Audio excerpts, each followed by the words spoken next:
नासिर भट्ट साहब भी हैं, तो इनसे भी इसका जवाब लेते हैं। नासिर भट्ट साहब, आप बाज़ तनाज़ात के शायद चशमदीद गवाह होंगे, बाज़ चीज़ें आपके इल्म में होंगी। जज अरशद मलिक वाला वाक़या भी साथ शामिल है। नवाज शरीफ साहब नाम लेकर जनरल फैज़ के ऊपर और जनरल बाजवा के ऊपर इल्ज़ाम लगाते थे कि आपने ये सारा कुछ किया। अब तो आप खुल के बता सकते हैं, अब तो फ़ौज ने चार्जशीट कर दी है, क्या रोल था इनका? बिस्मिल्लाहिर्रहमानिर्रहीम। देखें, बिल्कुल ये बात मेरे कायद ने हर दफ़ा ये कहा कि 2018 में जो कुछ हुआ उसके असल ज़िम्मेदार फैज़ बाजवा और एक साकिब निसार भी उसमें शामिल है, जो आजकल लंदन चला गया है। तो आपके ख्याल में उनकी भी पकड़ होगी? नहीं, उसकी लाजमी पकड़ होगी। मैं बताऊं कि वही असल, जितना सुप्रीम कोर्ट के जजेस को फैज़ साहब ने प्रेशर में रख के जो फैसले कराए, जिसकी एक मिसाल शौकत अजीज सिद्दीकी साहब थे, जो कहते हैं कि फैज़ हमीद मेरे घर आ गए और मुझे कहा कि भाई आपने अभी एक फ़ैसला होना है नीचे, तो उसमें मियाँ नवाज शरीफ और उसकी बेटी को सज़ा होगी। तो उसने कहा जी कि अभी तक तो मेरे कोई फ़ैसला हो नहीं। कहते जी वो हमने मैनेज कर लिया है। आपको अभी एडवांस में देखें वो कितने एडवांस चलते थे कि बताने आए हैं कि आप उनकी ज़मानत ना लें, वरना हमारी जो 2 साल हमने इतनी मेहनत की है वो ज़ाया हो जाए। जज अरशद मलिक के मामले में जनरल फैज़ का क्या रोल था? जज अरशद मलिक के मामले में था कि थे सुप्रीम कोर्ट के जज एजाजुल एहसन साहब, वो भी आपको पता है ना कि इस्तीफ़ा दे के चले गए। सुपरवाइजरी जज थे वो पनामा केस में। वो उन्होंने चीफ जस्टिस बनना था।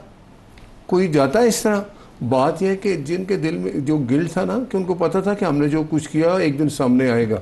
तो एजाजुल एहसन साहब के साथ जनरल फैज़ का कोई राब्ता था या नहीं था? दफ़ा इसको जज अरशद मलिक को बुलाते थे हर हफ्ते और कहते थे कि जो कुछ प्रोसीडिंग हो रही है एक उसकी वो रिपोर्ट लेते थे, और दूसरा कहते थे कि एक बात याद रखना, नवाज शरीफ को सज़ा देनी है। तो वो कहता था कि मेरे पास जो केस चल रहा है कोई एविडेंस नहीं। जब आप लोग रिकॉर्डिंग कर रहे थे तो क्या उसने अरशद मलिक ने सिर्फ एजाजुल एहसन की तरफ इशारा किया था या जनरल फैज़ का भी कहीं तज़किरा था? देखिए, उसने ये कहा था कि मेरे पास ऐसे बंदे मौजूद आए मुझे जो असास इदारों के लोग थे। फैज़ हमीद उनमें टॉप था जो कहता था कि ये फैसला कराना है, और वो साकिब निसार को कहता था। साकिब निसार एजाजुल एहसन के ज़रिए जज अरशद मलिक को उसने इतना ही डराया हुआ था कि उनकी एक मूवी दिखाई। वो अगर आप वो वीडियो निकालें, उसमें जज अरशद मलिक से मैं पूछता हूँ कि वो कहता है जी मुझे एक जगह ले गए, मैं बैठा था, तो कमरे में बैठा तो बंदे बाहर निकल गए 2, तो मैं एक टाइम टीवी पे वीडियो चली तो मैं देखी तो मैं परेशान हो गया और मेरा दिल कर रहा था कि मैं खुदकुशी करूँ। वो उनकी 30 साल पुरानी वीडियो, वो कुछ 30 साल पुरानी वीडियो थी। उनकी फैमिली है इसलिए वो पूरी वीडियो की तफसील बात करता हूँ कि उन्होंने कहा जी को वीडियो देख के, तो मैंने कहा जी, वो कहते हैं जी मैंने वीडियो वो देखी तो मैं दिल कर रहा था, तो फिर वो कहते हैं वापस आ गए। वो उन्होंने कहा जी क्या कोई बात नहीं खैर है। उन्होंने कहा कि आपने ये फैसला करना है। और फिर जज, ये कहने वाला कौन था उन्हें ये कहने वाले जो फैज़ हमीद साहब के बंदे थे जो उस वक्त जिन्होंने वीडियो दिखाई थी। और फिर देखे साकिब निसार ने ये असल मुजरिम, मैं कहता हूँ कि सुप्रीम कोर्ट में अगर ये साकिब निसार जैसे बंदे होते हैं, और इंसाफ का क्या आलम था कि बाद में वो बंदा इमरान खान की टिकटें बेचता रहा।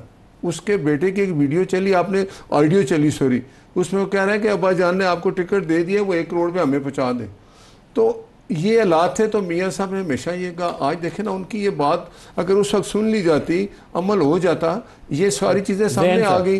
ज़ैन साहब, ये जो इल्ज़ामात हैं, ये फ़ौज ने अपनी जो ऑफिशियल स्टेटमेंट भी जारी की है उसके दोनों के अंदर, पहली स्टेटमेंट के अंदर जब जनरल फैज़ के कोर्ट मार्शल का उन्होंने बताया, उसमें भी कहा कि आफ्टर रिटायरमेंट उन्होंने आर्मी एक्ट की खिलाफ वर्जियाँ की। दूसरी स्टेटमेंट में जिसमें उन्होंने ब्रिगेडियर्स के और एक कर्नल के पकड़े जाने की खबर दी, उसके अंदर भी ये पोलिटिकल उनका जो इंटरफेरेंस वाला मामला खुल के सामने आ गया। ये बड़ा संजीदा मामला है। ये PTI की तरफ सारे इशारे क्या हैं, बल्कि मैं खुद बता रहा हूँ आपको कि मैंने क्रॉस चेक किया, इट इज़ अबाउट PTI, ये रियलिटी है। मलिक साहब, अर्ज ये है कि उन्होंने अपनी जो ISPR की जो प्रेस रिलीज है, मतलब हम फैक्ट्स पे बात करते हैं ना, जो हमारे सामने फैक्ट्स है, उसमें उन्होंने इसका मतलब है एक इशारा किया है, ना ब्रिगेडियर साहबान का नाम लिया, ना कर्नल साहब का नाम लिया, बट ऑब्वियसली बहुत सारे लोग टीवी पे ये न्यूज़ ब्रेक भी करें, सारा कुछ करें। जहाँ तक सर पाकिस्तान तहरीक इंसाफ का जो पैरा सेकंड वो आपने पढ़ा, certain retired officers and their accomplices were fomenting instability at the behest of and in collusion with vested political interest are continuing. आपको पता है ये क्या कह रहे हैं? You understand it very well and it is about PTI। Sir I completely understand what you saying, but मैं इस पे मेरी पोजीशन बहुत क्लियर है। जैसे मेरी 9 मई पे पोजीशन क्लियर है वैसे मेरी इस पे पोजीशन क्लियर है।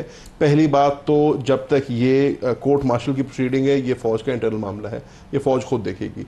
जो भी ये एविडेंस इनके पास है, जब वो मंजर आम पे आएगा, किसी कोर्ट ऑफ लॉ में जाएगा, उस पर कोई तहकीक होगी, तो उसके बाद भी will position to say something ना। मैं अभी कोई बात करके अपने आप को बिल वास्ता या बिला वास्ता क्यों इंप्लीकेट किसी चीज में कर लूं? As far as we know and as far as I am concerned, 9 मई का इल्जाम है। ठीक है सर, मैंने तो आपको पहले भी अर्ज किया इसी शो पे, इसी कुर्सी पे बैठ के लातादाद मरतबा, कि अगर 9 मई का भी इंसिडेंट है तो जब तक आप किसी कोर्ट ऑफ लॉ के अंदर कोई एविडेंस नहीं लाएंगे, उसके ऊपर आप और मैं तबसरा ही कर सकते हैं। तबसरा हम रोज करते रहते हैं, वो उसमें कोई ऐसी बात नहीं है। Where is the proof, where is the evidence? जिस दिन एविडेंस आएगा, जाहिर हम किसी कोर्ट में नहीं पकड़ा है, उन्होंने पहली स्टेटमेंट के अंदर ये डाला है, यकीनन वायलेशंस हैव बीन एस्टैब्लिश्ड, ये नहीं कहा कि इल्जाम है। मैं उसका इनकारी नहीं हूं मलिक साहब, यकीनन होगा। अगर इतना बड़ा कदम उठाया गया है, अगर एक फॉर्मर डीजी ISI को के खिलाफ कोर्ट मार्शल प्रोसीडिंग हो रही है, अगर 3 रिटायर्ड फौजियों को उठाया गया है, या एक मेरे समझ तो निहत्ते डिप्टी सुपरिटेंडेंट जेल को अगर उठाया गया है, तो यकीनन उनके पास कोई एविडेंस होगा। जब तक वो एविडेंस आप किसी कोर्ट ऑफ लॉ में नहीं लाएंगे, जब तक मुझे नहीं पता चलेगा कि आप मुझे किस चीज के अंदर फ्रेम कर रहे हैं, मैं उसमें क्या आपका जवाब दे सकता हूं। एक बात, डिप्टी सुपरिटेंडेंट जेल को हिरासत में लिया गया है, क्यों लिया गया है?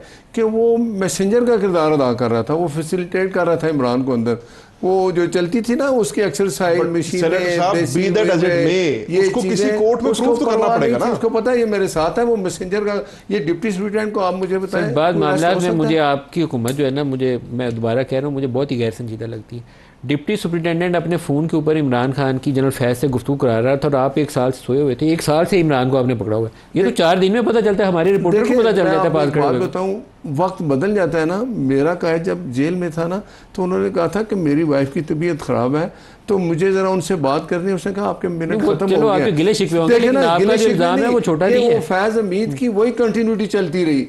मैंने पहला एक ISI का सरबराह देखा है जो अपने ही लोगों के खिलाफ शुरू हो गया। ये सारा कुछ नहीं, लेकिन जो मलिक साहब सवाल कर रहे हैं वो बड़ा बुनियादी सा सवाल है कि आपका अपना इंटेलिजेंस एपरेटस कहाँ था वहां पे? अगर ये तो जो जर्नलिस्ट खड़े होते हैं ना, उनको देख के गुफ्तगू से पता चल जाता है किसी और आपकी इंटेलिजेंस को नहीं पता चलता। एक चीज तो हकीकत होगी ना, मैं अर्ज करूं सर, जो कुछ 2018 में नवाज शरीफ के साथ हुआ, वो जो कहते थे सच था, ये फैज है, ये बाजवा है, मेरी चलती हुकूमत खत्म की है, उसमें साकिब निसार से अमल है, आज हर चीज सामने आ गई। नहीं, अभी आएगी। ये मफरूजों पे बात कर रहे हैं सेनेटर साहब। हकीकत ये है सर, चाहे साइफर केस हो या ये हमारे मलिक वाला केस है ना, जिसमें नवाज शरीफ को जज से सजा दिलवाई गई थी, वो मफरूजों पर मबनी नहीं है। मलिक की आर्म ट्विस्टिंग करके तो सजा दिलवाई गई। सुने, मैं उस पर नहीं बात कर रहा, और ये करैक्टर सारे इनके नॉलेज में, मैं वीडियो रिकॉर्डिंग कर रहे थे। मेरी आप तो सुनने ना मलिक साहब, मैं बात कर रहा हूँ डिप्टी सुपरिटेंडेंट जेल को जो इम्प्लीकेट कर रहे हैं।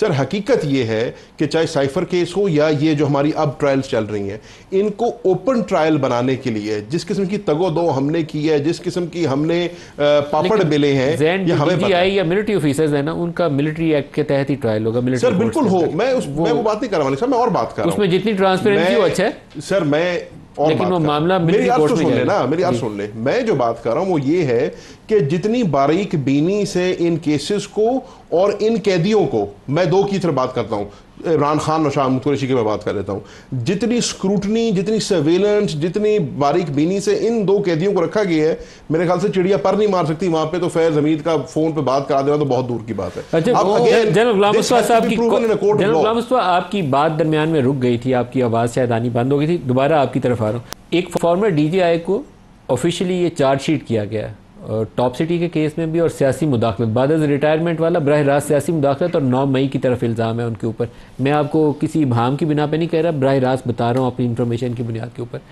ये बहुत संजीदा इल्ज़ाम है और इसकी आउटकम भी शायद पाकिस्तान की सियासत का भी और फ़ौज के इंस्टीट्यूशनल स्ट्रक्चर के अंदर, अगर कोई फॉर्मर DGI इतनी बड़ी मुदाखलत कर सकता है कि आर्मी चीफ के ख़िलाफ़ एक मूव प्लान कर सकता है, तो उसका भी एक रुख मुतय्यन करेगी सज़ा और जज़ा का। आपको क्या नज़र आता है? देखिए, एक तो बड़ा वाज़ेह है कि इस पूरे केस में जो भी इन्वॉल्व है, चाहे वो 9 मई का सिलसिला है या दूसरे जो सियासी मामलात में मुदाखलत का सिलसिला है, इनको अंजाम तक पहुँचाना बहुत ज़्यादा ज़रूरी है, फ़ौज के लिए भी, पाकिस्तान के लिए भी। और इसमें जो पॉलिटिकल लीडरशिप भी जो इससे मुलव्वस रही है जिस किसी न किसी तरीके से, उनका भी मुहासबा होना चाहिए। क्योंकि मैं सेनेट साहब तशरीफ रखते हैं, नून लीग के जैसे वज़ीर दफ़ा है, उनके बयान भी आप गौर कीजिए, वो भी कोई ज़्यादा अच्छा काम नहीं कर रहे। मेरा ख्याल है उनको भी थोड़ी अक्लमंदी का मुजाहरा करना चाहिए। उन्होंने भी बहुत ऐसे बयान दिए हैं जिन पे उनकी भी पकड़ थोड़ी बनती है। फौज के पूरे जो सिस्टम है उस पर उंगली खड़ी कर दी है कि मैं शायद ज़ाती तौर पे गवाह हूँ, मैं से फास तो मुझे याद नहीं पूरी तरीके से कि जनरल बाजवा को और फैज़ हमीद साहब को प्रमोट कराने में उनके ससुर का बहुत बड़ा हाथ था। पूरे पाकिस्तान के फौज के पूरे स्ट्रक्चर पे उंगली खड़ी कर दी है कि कोई इतनी ठीक या इतनी कोई सादा सी बात नहीं है। आपको आज से पहले ये बात पता नहीं थी पाकिस्तान में ये पिछले चंद सालों में जिस तरीके से ये ख्वाजा आसिफ की और नवाज शरीफ के बहुत करीब तरीन लोगों की जनरल बाजवा की अपॉइंटमेंट से पहले ये मुलाकातें शुरू हुई थी। मैं as a journalist on air आपको बता सकता हूँ ये बात ज़िम्मेदारी के साथ। मैं इनके 2-3 लोगों को कहा कि आपने पहले जनरल मुशर्रफ के मामले में जो कुछ भुगता हुआ है, आप ये जो मीटिंग कर रहे हैं ना उनके ससुर के साथ, और ये ना करें, अपॉइंटमेंट से पहले हो रही थी। तो आप जो मेरिट के ऊपर बंदा आता है, वो जनरल बाजवा आता है या कोई और आता है, आप उसको लगाएं, आप इस खेल में ना पड़े। ये यकीन ध्यान में मत लें पहले से। ये मैं आपको जिम्मेदारी से बता रहा हूँ, ये मीटिंग्स हो रही थी, ये ख्याल राय नहीं है किसी की। वो कर रहे थे, अगर वायलेशन है तो आपको जो भी सजा और जजा है उसके ऊपर काम करना चाहिए। जी मैं ये अर्ज कर रहा हूँ ना कि इसमें जो भी इन्वॉल्व हैं, जो इस वक्त जो भी इन्वॉल्व है, चाहे वो सियासी लीडरशिप है या मिलिट्री लीडरशिप में जिस स्टेज पर जो भी इन्वॉल्व है उसको सजा तो मिलनी चाहिए।